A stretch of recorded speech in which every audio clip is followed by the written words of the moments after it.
ada, saya tadi Bung Kris sudah muncul lagi dengan Ryzen-nya ya. Tapi sekarang muncul, tapi gelap sekali tuh background-nya, Bung Kris. Oh, gelap ya? Ayo, ayo gelap sekali ini. Masih Apakah pagi ini. Amerika lagi sedang mati lampu? Iya, belum bayar Sedang PGN. blackout di Amerika. Oke, silakan Bung Kris ini. Oke, terima kasih Bung Hersu. Selamat malam ini untuk para narasumber. Selamat malam Malam. Bung Fahri, Bung Ferry ya, dan Bung Henry. Ya. Saya coba merespon 3 isu aja deh. Pertama mengenai kedaulatan rakyat ya, kedaulatan rakyat dalam demokrasi. Dalam undang-undang juga disebutkan ya, kedaulatan rakyat ada di tangan rakyat. Kedaulatan tertinggi ada di tangan rakyat. Cuman di amandemen ada tambahan dilaksanakan sepenuhnya oleh MPR. Nah, dari dulu sampai sekarang memang selalu ada usaha untuk mengkudeta atau mengambil alih kedaulatan rakyat. Kita tahu bahwa demokrasi di Amerika sehebat ini saja, US Congress tidak pernah mengambil alih kedaulatan rakyat. Kedaulatan rakyat itu tetap ada di tangan rakyat. Jadi yang namanya demokrasi representatif, they just represent the people. Jadi mereka hanya mewakili rakyat, jadi kedaulatan tertinggi tetap ada di tangan rakyat. Nah, implementasi di Indonesia tentang kedaulatan rakyat ini loh yang belum banyak dilakukan atau dimengerti. Apa sih kedaulatan rakyat itu? Sovereignty of the people sebagai prinsip demokrasi nomor 1. Seperti negara yang sovereign, kayak Indonesia kan sovereign country ya, negara yang merdeka. Itu ada 3 hal yang harus dihormati dan dijunjung oleh negara lain. Pertama adalah teritori, kekuasaan, dan aset. Nah, people, rakyat sebagai sovereign the people itu memiliki 3 hal itu juga. Gitu. Salah satunya adalah the people have the right to know and to be informed. Rakyat itu memiliki hak untuk mengetahui dan diberitahu. Rakyat punya hak untuk memilih wakil-wakilnya di pemerintahan. Nah, saat ini semuanya itu diambil alih oleh partai politik. Yang isu yang kedua saya akan membahas partai politik dengan aktornya. Saya mungkin orang pertama kali yang akan menolak ya bahwa partai politik itu harus dibiayai oleh pemerintah. Lebih baik duit pemerintah, duit rakyat dipakai untuk mensejahterakan rakyat daripada mensejahterakan partai politik. That's my personal view. Nah, untuk membuat partai politik itu bertingkah laku sebagaimana mestinya, kan partai itu kan kendaraan, ibarat mobil gitu kan, kalau nggak ada supirnya kendaraan itu mati. Masa rakyat harus bertumpu kepada entiti namanya partai politik yang sebenarnya mati kalau nggak ada orang, kalau nggak ada pengurusnya. Nah, di Amerika, partai politik itu hanya sebagai kendaraan, sebagai registry, sebagai alat logistik. Nah, setelah pemilu selesai, itu setelah diaudit dalam waktu 3 bulan, 6 bulan, disebutkan the top 10 kontributor tinggi, diaudit sama IRS dan diaudit sama FCC, dimatiin itu aktivitas partai politik, nggak boleh berpolitik lagi. Jadi partai politik itu sebagai dead entity nggak bisa dong diberi kekuasaan. Nah, dengan UU MD3, hak PAW itu diberikan kepada partai politik. Sekarang ini hak PAW atau hak recall, Governor of California, namanya Gavin Newsom, sedang menjalani recall election. Karena proponen dari recall election ini berhasil mengumpulkan 12% dari jumlah suara yang dulu Gavin Newsom itu menang di tahun 2018. Setelah itu berhasil, ya sudah, akhirnya Secretary of State menyatakan bahwa special election akan dilakukan tanggal 14 September. Dan itu saya menulis satu artikel tersendiri. Nah, untuk aktor di partai politik, tadi saya mendengar memang tidak ada partai politik sendiri tidak demokratis. Kita tidak bisa terlalu mengatur tingkah laku partai politik. Yang perlu diatur itu adalah KPU membuat aturan untuk bisa menciptakan namanya filtrasi. Silahkan partai politik itu untuk mencari calon misalkan presiden atau calon pilgub, pilkada itu melakukan namanya filtrasi di dalam internal partai. Kalau di Amerika ada namanya primary election. Jadi partai itu sendiri seperti Demokrat, Republikan ada 10 orang dia melakukan kontes di dalam partai itu sendiri untuk memilih the top candidate gitu. Namanya primary winner. Nah, itu adalah alat filtrasi untuk menentukan kualitas dari kader partai itu sendiri. Itu satu. Yang kedua, itu KPU sendiri bisa menciptakan filtrasi itu sendiri. Dia harus ada, diwajibkan ya, semua caleg harus ada town hall meeting minimal 5 kali dengan konstituen. Ada tanya jawab. Biasanya sih di universitas, sama wartawan, dan sama regular people. Itu adalah salah satu filtrasi untuk menentukan the quality of the candidates. Nah, di Indonesia kan belum ada ya. Dan yang terakhir nih, saya mau coba memberikan respon tentang ini ya, kelemahan dari demokrasi di Indonesia. Terlalu banyak undang-undang, aturan, dan peraturan yang justru melanggar isi dari Undang-Undang Dasar 45, di mana di dalamnya itu tidak melindungi, tidak menjunjung tinggi kedaulatan rakyat itu sendiri. Ya, salah satu contohnya seperti UU Undang-Undang MD3 dengan hak PAW yang diberikan kepada partai politik, itu satu. Kedua, ada ADERT, partai politik yang menentukan bahwa ketua partai punya hak prerogatif untuk memilih capres dan cawapres. Itu juga sudah manipulasi dari kedaulatan rakyat itu sendiri. Kemudian ada undang-undang, saya pernah baca itu ada 3 undang-undang partai politik ya. Di situ disebutkan bahwa partai politik itu harus menjunjung tinggi kedaulatan rakyat. Bagaimana partai politik bisa menjunjung tinggi kedaulatan rakyat sedangkan anggota DPR-nya membuat UU MD3 yang memberikan hak PAW kepada partai politik. Jadi isunya memang kompleks. Cuman bagi saya sih demokrasi itu sebenarnya sistem yang sangat mudah diikutin kalau kita mau. Saya selalu membuat analogi begini ya. Demokrasi kan punya 11 prinsip tuh. Sama dengan orang Islam. Kalau seseorang itu menjadi mu'alaf, itu dia harus memahami 5 rukun Islam dan 6 rukun iman. Kalau 11 prinsip itu tidak diikutin, bagaimana akan bisa menjadi seorang muslim yang baik? Kalau Indonesia menjadi mu'alaf demokrasi, tidak mau menjalankan 11 prinsip demokrasi, bagaimana mau memiliki demokrasi yang baik? Nah, saya pikir itu yang saya bisa respon dalam pertemuan hari ini, dan terima kasih. Oke, ini menarik nih, Bung Kris Komari punya satu istilah baru, mualaf demokrasi. Kalau saya dulu menyebutnya ada mualaf Pancasila.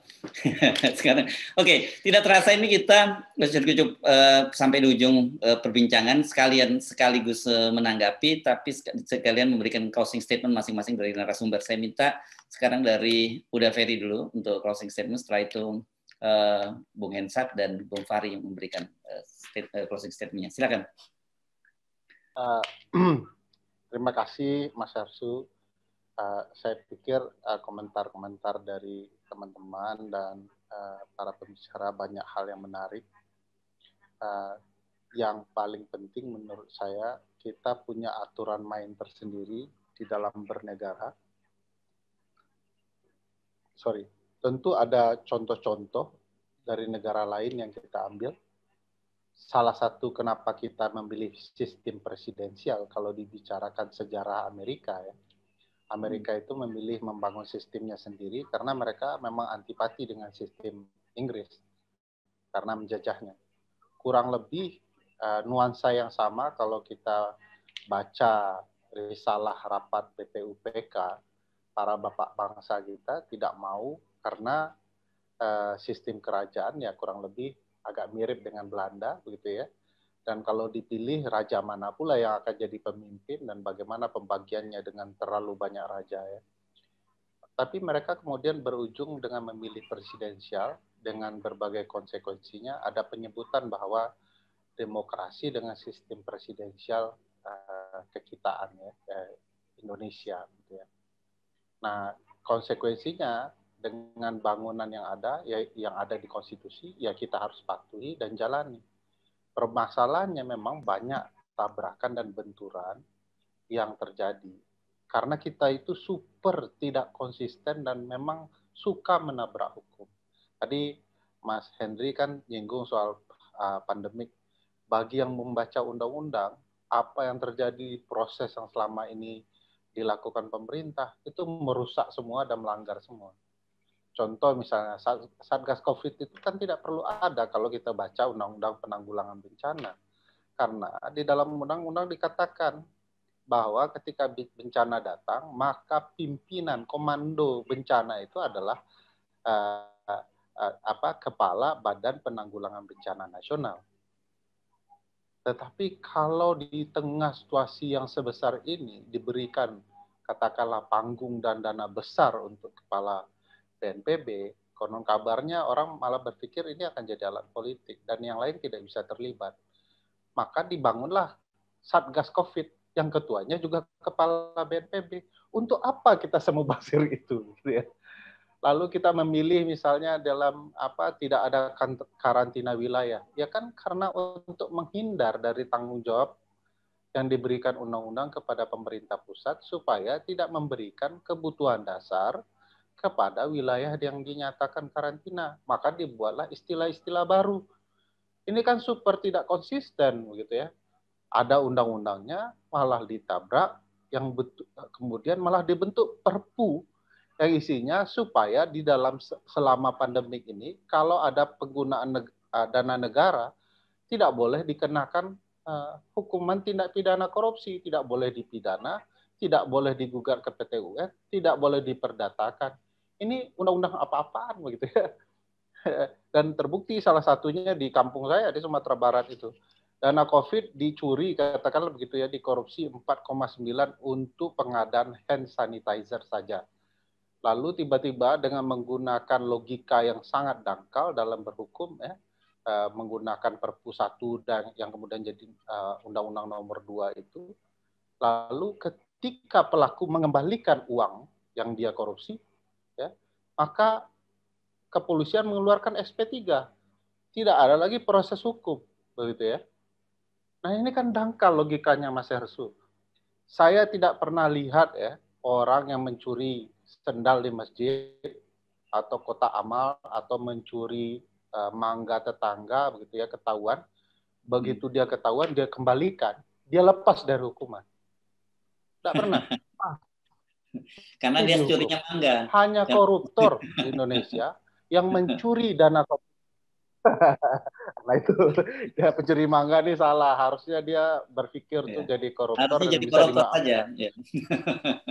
Nah, jadi kita tidak konsisten dengan hukum kita, dengan konstitusi kita, makanya kemudian terjadi hal-hal yang kemudian menurut saya merusak. Tadi Mas Kris bicara banyak hal tentang pengalaman Amerika, tentu tidak semuanya bagus, tetapi banyak hal yang kita contoh dan harusnya kita konsekuen dengan itu. Kita juga tidak memilihkan konsep demokrasi atau konsep California demokrasi ya, karena konsepnya lebih powerful untuk pemilih menentukan berbagai hal. Besok pagi bisa di-recall tuh orang-orang yang mereka pilih kan kalau mereka mau. Kita tidak pilih model yang terlalu persis seperti itu. Kita punya gaya kita sendiri dan mestinya kalau kita konsekuen, daulat rakyat itu pasti akan terjadi.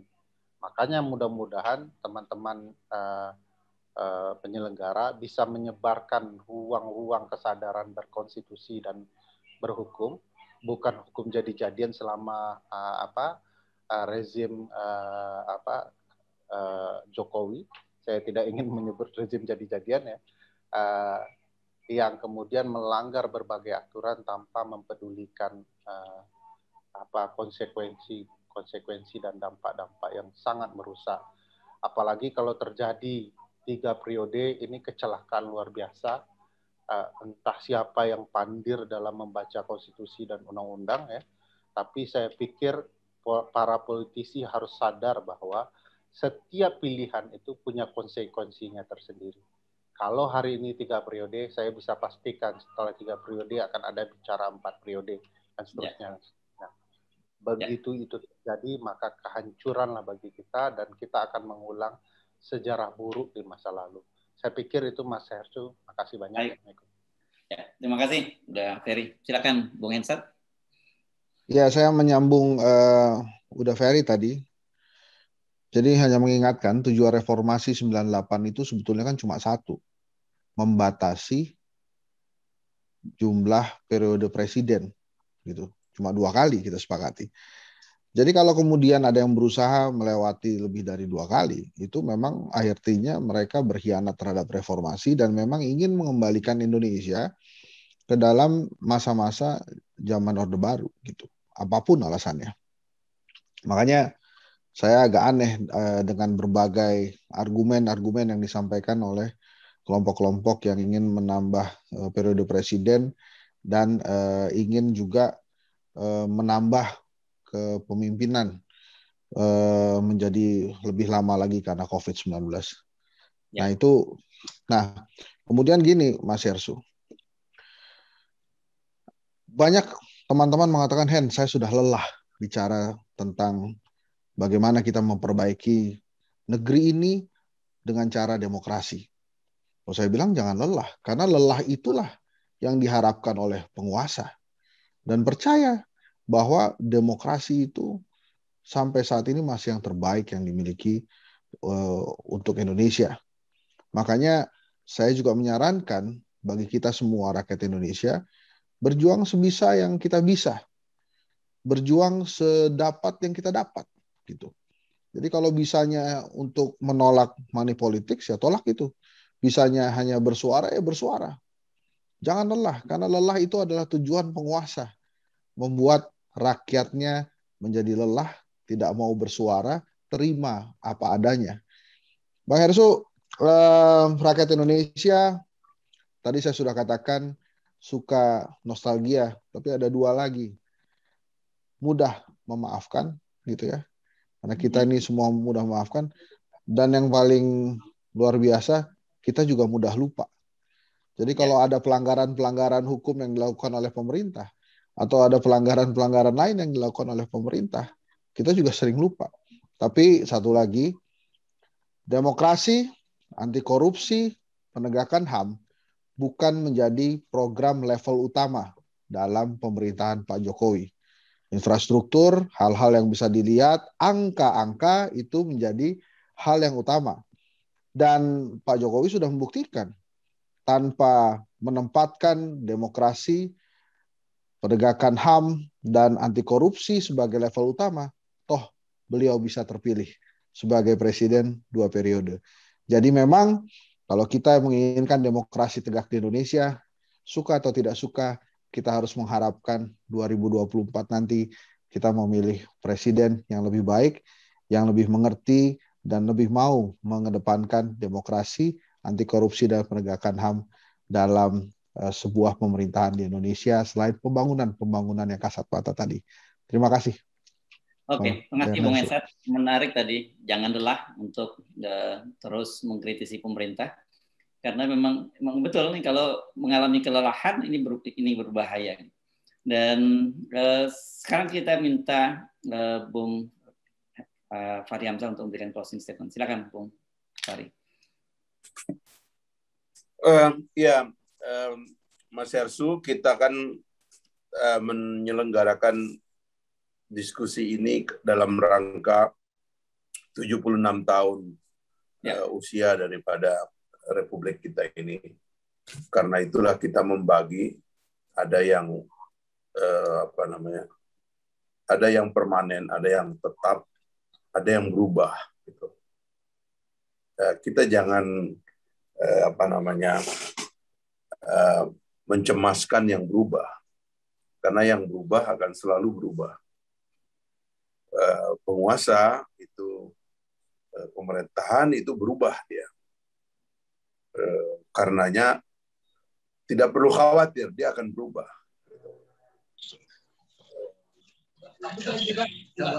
Kadang-kadang kita spending terlalu banyak waktu untuk menggunjing hal-hal yang akan berubah pada akhirnya.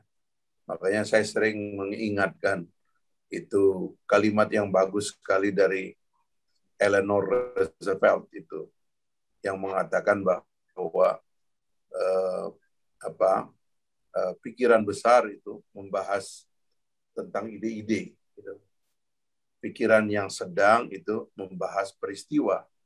Pikiran kecil membahas orang-orang.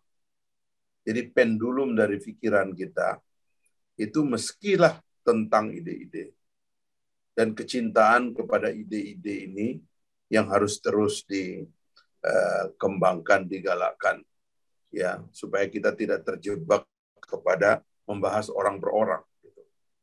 Saya dulu pernah menjadi anggota DPR dengan hukum kekebalan atau dengan kekebalan dalam diri saya, sehingga saya bisa bicara banyak hal.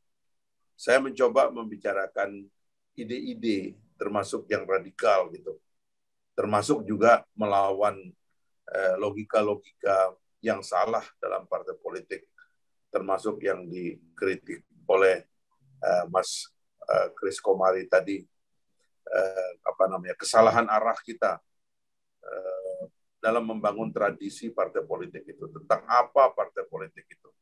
Kecenderungan partai politik untuk menjadi kendaraan dari orang-orang, ya, bukan kendaraan daripada ide-ide. Nah, karena itu dulu tidak terlalu ya saya istilahnya hajar aja semuanya. Saya sudah katakan semuanya lah, relatif ya. Saya sudah tulis bukunya, saya sudah pidatokan di mana-mana. Yang sekarang ini menurut saya konsolidasi diperlukan oleh satu generasi adalah konsolidasi untuk memenangkan pertarungan. Menurut saya itu yang penting gitu. Karena kalau kita tidak beranjak ke situ ya kita ini cuman kumpulan orang-orang kecewa saja yang sebenarnya kekecewaannya tidak selesai-selesai. Dan sayangnya kecewanya kepada orang. Melihat ekstremitas sikap orang kepada misalnya pribadi Jokowi misalnya, menurut saya ya, itu adalah cermin dari kita digelayuti oleh pikiran-pikiran kecil. Sementara kita tidak gandrung untuk mengajarkan publik ini tentang gagasan-gagasan yang kita perlukan ke depan bagi membangun optimisme kolektif bahwa bangsa ini akan tetap ada. Dan seperti kata Khairil Anwar itu, aku ingin hidup 1000 tahun lagi. Jadi saya kira begitu saya memposisikan keharusan kita ke depan, sebab tren membahas orang-orang itu menurut saya tidak menguntungkan begitu. Sekarang kita harus melampaui itu. Kita harus menciptakan musim bagi kemenangan. Itu saja, terima kasih. Assalamualaikum warahmatullahi wabarakatuh. Waalaikumsalam warahmatullahi wabarakatuh.